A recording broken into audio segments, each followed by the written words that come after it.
നിന്നോടൊപ്പം വോളിബോൾ കളിച്ചവനാണ്, നിന്നോടൊപ്പം ക്രിക്കറ്റ് കളിച്ചവനാണ്, നിന്നോടൊപ്പം ഫുട്ബോൾ കളിച്ചവനാണ്, എല്ലാ സന്തോഷത്തിലും നിന്നോടൊപ്പം നിന്നവനാണ്.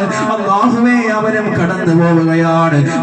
മണിക്കൂറുകളോളം നിന്നോടൊപ്പം സംസാരിച്ചവനാണ്. പഠിച്ചവനെ, നിന്റെ നല്ല നല്ല സന്ദർഭങ്ങൾ പോലും ഇബാദത്ത് ചെയ്യുവാൻ, അല്ലാഹുവിന്റെ മുമ്പിൽ ആരാധന അർപ്പിക്കാൻ പറ്റുന്ന സമയങ്ങളിൽ പോലും ആ കൂട്ടുകാരന് വേണ്ടി ആരാധനകൾ മുഴുവൻ മാറ്റിവെച്ചവനാണ്. ചെറുപ്പക്കാരാ, കൃത്യമായി നമസ്കരിക്കാൻ പോലും നീ പള്ളിയിൽ വന്നില്ല. എന്തിനു വേണ്ടിയിട്ടെന്നറിയുമോ? നിന്റെ കൂട്ടുകാരന്റെ ആവശ്യത്തിന് വേണ്ടി നീ ഓടി നടക്കുകയായിരുന്നല്ലോ. എന്നാൽ ആ കൂട്ടുകാരനും കടന്നു പോവുകയാ. നീ ആ കബറിന്റെ ഉള്ളിൽ ഒറ്റയ്ക്കാണ് പൊന്നുമോനെ. വീട്ടിൽ ആ കബറിന്റെ ഉള്ളിൽ അതാ ലൈറ്റ് സംവിധാനങ്ങളില്ല, അവിടെ സൗകര്യങ്ങളില്ല, എയർ കണ്ടീഷൻ സംവിധാനങ്ങളില്ല. പടച്ചവനെ, പള്ളിക്കകത്തതാ പള്ളിക്കാട്ടിൽ ഒരു കുഴിയുടെ ഉള്ളിൽ നിന്നെ ഇട്ടിട്ട് എല്ലാ കൂട്ടുകാരും കടന്നു പോവുകയാണ്. ആരും അവിടെ ഇല്ല പൊന്നുമോനെ, അവിടെ ആരും ഇല്ല ചെറുപ്പക്കാരാ. ഇവിടെയാണ് നിന്റെ ചിന്താമണ്ഡലങ്ങൾ ഉണർന്ന് പ്രവർത്തിക്കേണ്ടത്. ഇവിടെയാണ് നീ ചിന്തിക്കേണ്ടത്. ഇവിടെയാണ് നിന്റെ മസ്തിഷ്കം ഉണർന്ന് പ്രവർത്തിക്കേണ്ടത്. എന്റെ പ്രിയപ്പെട്ട മുഅ്മിനേ, ആരെങ്കിലും കൂട്ടുവരുമോ പെങ്ങളെ? എന്റെ ഭാര്യതാ കബറിനകത്ത് കിടക്കുകയാണ്, എനിക്കും അവിടെ പോണമെന്ന് ഏതെങ്കിലും ഭർത്താവ് നിർബന്ധം പിടിക്കുമോ? എന്റെ ഭർത്താവ്, എന്റെ പ്രിയപ്പെട്ട ഈ കഥ പടച്ചവനെ കബറിന്റെ ഉള്ളിൽ കിടക്കുകയാണ്, എനിക്കും അവിടെ പോണമെന്ന് ഏതെങ്കിലും ഭാര്യ പറയുമോ? ആരെങ്കിലും അവിടെ പോയിരിക്കുമോ? ആരുമില്ല ചെറുപ്പക്കാരാ, ആരുമില്ല പ്രിയപ്പെട്ട പെങ്ങളെ. ഒരു പിന്നാമിനിങ്ങില്ല നുറുങ്ങ് വെളിച്ചം പോലുമില്ലാത്ത ഏകാന്തമായ ഇരുളിനാൽ പെയിന്റടിക്കപ്പെട്ട ആ ഖബറിന്റെ ഉള്ളിൽ നീ അതാ ഒറ്റയ്ക്ക് കിടക്കുകയാണ്. ഖിബിലയ്ക്ക് അഭിമുഖമായി നീ കിടക്കുകയാണ്.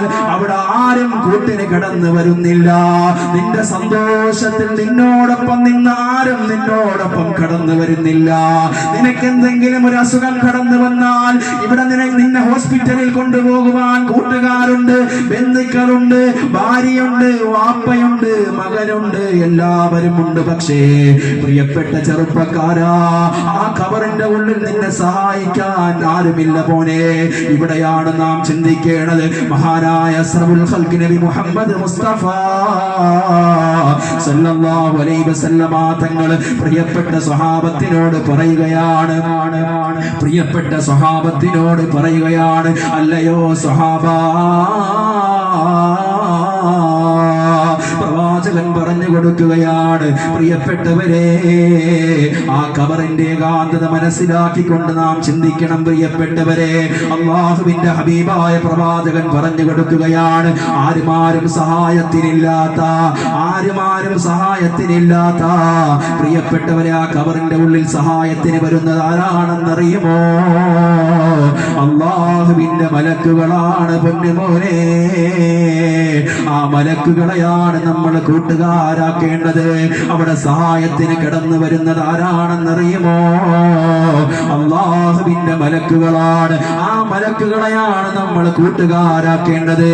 ജീവിതത്തിൽ അതാ നിന്റെ ഉമ്മയുടെ ഗർഭാശയത്തിൽ 4 മാസം പ്രായമുള്ള സമയമുണ്ടല്ലോ, ആ സമയം മുതലേ നീ പരിചയപ്പെട്ടത് ആരെയാണെന്നറിയുമോ? നിന്റെ ഉമ്മയെക്കാളും, നിന്റെ വാപ്പയെക്കാളും, നിന്റെ കൂട്ടുകാരെക്കാളും, നിന്റെ സഹപ്രവർത്തകരെക്കാളും, എല്ലാവരെക്കാളും നിന്നോട് സഹവസിച്ചത് ആരാണെന്നറിയുമോ? അല്ലാഹുവിന്റെ മലക്കുകളാണ്. ആ മലക്കുകളാണ് നിനക്ക് കൂട്ടിനായി കടന്നു വരുന്നത്. ആ മലക്കുകളാണ് നിനക്ക് കൂട്ടിനായി